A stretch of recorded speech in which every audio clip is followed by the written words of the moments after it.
This channel does not promote any violent, harmful, or illegal activities. All content provided by this channel is meant for an educational purpose only.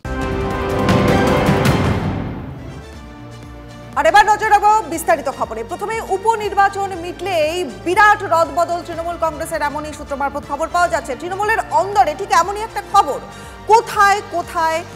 কোথায় কোন কোন নেতৃত্বের বদল হবে। সূত্রের খবর বলছে যে সেই তালিকা ইতিমধ্যে দলনেত্রীর কাছে পাঠিয়ে দিয়েছেন অভিষেক বন্দ্যোপাধ্যায়। নেতৃত্ব বদলের ক্ষেত্রে আনুগত্য নয়, দক্ষতার উপরেই জোর দিতে চাইছেন দলের সেকেন্ড ইন কমান্ড। আমি এই যে 1-1.5 মাস কোন রাজনৈতিক কর্মসূচিতে আপনারা আমাকে দেখেননি, তার কারণ পর্যালোচনার কাজে আমি ব্যস্ত ছিলাম। আগামী 3 মাসের মধ্যে এর ফল আপনারা দেখবেন। 3 মাসের মধ্যে 21শে জুলাই তৃণমূলের শহীদ দিবসের অনুষ্ঠান মঞ্চ থেকে যা ঘোষণা করেছিলেন তৃণমূলের সেকেন্ড ইন কমান্ড, এবার কি সেটাই বাস্তবায়িত হতে চলেছে? রদবদল আসন্ন এবং উপনির্বাচনের পরই এই ব্যাপক রদবদল হতে চলেছে ঘনিষ্ঠ মহলে জানিয়েছেন অভিষেক বন্দ্যোপাধ্যায়। এই মর্মে তালিকা তিনি জমা করেছেন মমতা বন্দ্যোপাধ্যায়ের কাছে। যতদূর জানা যাচ্ছে কলকাতা ছাড়া 125টি পুরসভায় রদবদলের প্রস্তাব দেওয়া হয়েছে। যেসব পুরসভায় খারাপ ফল হয়েছে সেখানেই বদল আনা হবে। 2024-এর লোকসভা ভোটের ফলাফলই হবে মাপকাঠি। কাউন্সিলরদের পাশাপাশি সংশ্লিষ্ট পুরসভার চেয়ারম্যান, ভাইস চেয়ারম্যানের ভূমিকা খতিয়ে দেখা হবে। অভিষেক বন্দ্যোপাধ্যায় তার মানে মনে হচ্ছে সবকটাই চোর। এখন মমতাপন্থী চোরেদের সরিয়ে যদি কেউ অভিষেকপন্থী চোরেদের নিয়ে আসতে চায়, সেটা তোদের দলের অভ্যন্তরীণ ব্যাপার। এখন কে মুখ্যমন্ত্রী হবে, সে তার মতন গুটি সাজাবে, পিসি মানবপ্রস্থে যাবে, এগুলো তাদের দলের ব্যাপার। কিন্তু একটা চোর সরিয়ে আরেকটা চোর আনা হবে যদি রদবদল হয় এই পুরসভাগুলোয়। সূত্রের খবর, শুধু পুরো নেতৃত্বই নয়, বিভিন্ন সাংগঠনিক জেলাতেও জেলা সভাপতি বদলের প্রস্তাব দিয়েছেন অভিষেক। তৃণমূলের মোট 35টি সাংগঠনিক জেলা আছে, তার মধ্যে 10-12টিতে সভাপতি বদল করা হতে পারে। সূত্রের খবর, ঘনিষ্ঠ মহলে তৃণমূল সেনাপতি জানিয়েছেন দলের প্রতি আনুগত্য নয়, নেতৃত্ব বদলের ক্ষেত্রে শেষ কথা বলবে পারফরমেন্স। ঘনিষ্ঠ মহলে অভিষেক বীরভূমে মুখ্যমন্ত্রীর তৈরি কোর কমিটির কাজের প্রশংসা করেছেন বলেও শোনা যাচ্ছে। তিনি চান কোর কমিটিকে সঙ্গে নিয়ে কাজ করুন অনুব্রত মণ্ডল। কাজল বনাম কেষ্টর লড়াইয়ে যাকে কড়া বার্তা হিসেবেই দেখছে রাজনৈতিক বিশেষজ্ঞরা। লোকসভা নির্বাচনের পর চোখের চিকিৎসার জন্য দলের কাজে সেভাবে সক্রিয় থাকতে দেখা যায়নি অভিষেক বন্দ্যোপাধ্যায়কে।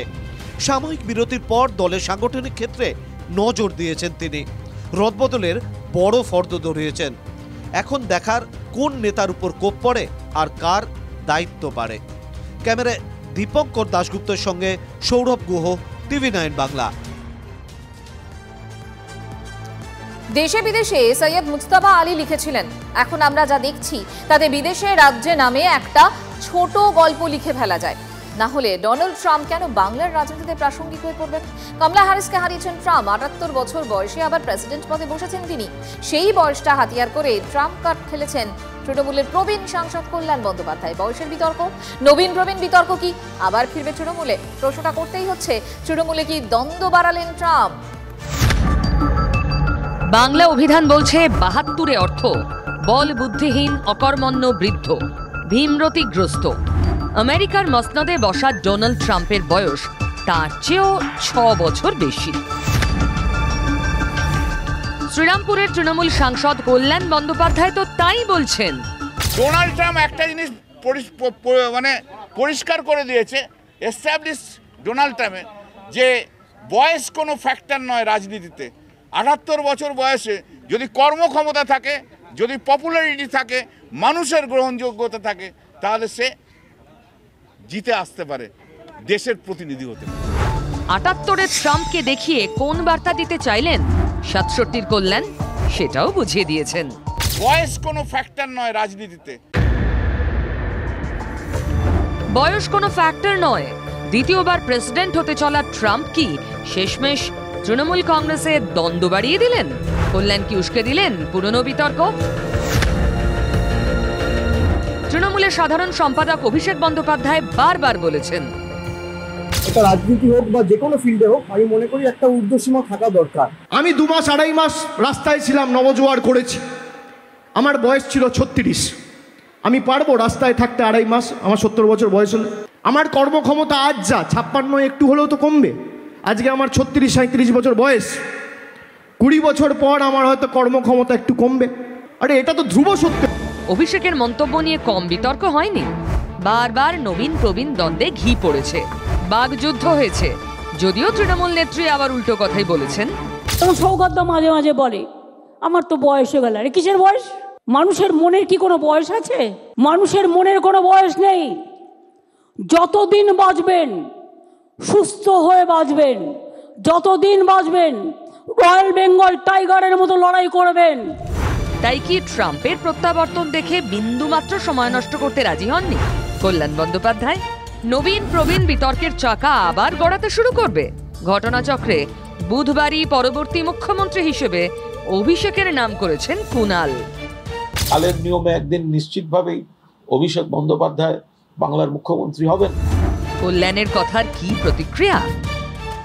নিশ্চয়ই বয়স একটা সাধারণ মাপকাঠি, কিন্তু তার উপর বয়স হয়ে গেলে যারা সক্রিয় থাকেন, কাজ করতে পারেন, তারা নিশ্চিতভাবে অধিকারের সঙ্গে, দায়িত্বের সঙ্গে, গুণমানের সঙ্গে তাদের কাজ চালিয়ে যাবেন। সেখানে কল্যাণদা তো কোনো ভুল কিছু বলেন।